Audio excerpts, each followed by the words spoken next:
Kumusta mga kaibigan, maligayang pagdating sa aking channel. Matapos si Konya, ang mga bagay ay hindi tumitigil. Ang mga kaganapan pagkatapos ng kalayaan ni Engine at Curek ay patuloy na nanginginig ang mundo ng magazine.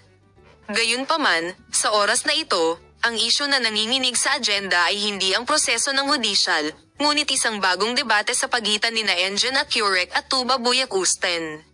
Bagaman sinubukan ng duo na manahimik ng mahabang panahon, ang insidente ay nakabukas sa isang ganap na naiibang punto sa mga pahayag na ginawa pagkatapos ng paglabas.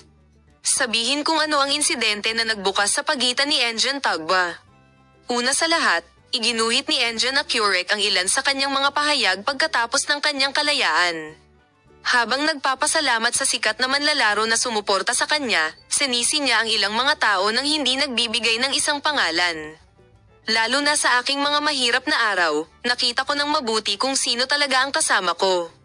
Sino ang hindi tumingin sa kung sino ang hindi nakalimutan ng mga salita ng mundo ng magazine ay nagpukaw ng mahusay na mga repercussions. Kasunod ng mga pahayag na ito, ang mga mata ay agad na bumaling sa Tuba Buyakusten. Sapagkat si Tugba Engine ay nanatiling tahimik sa pag-aresto at hindi gumawa ng isang malinaw na pahayag. Ang mga unang reaksyon mula sa Tuba Buyakusten front ay medyo malupit.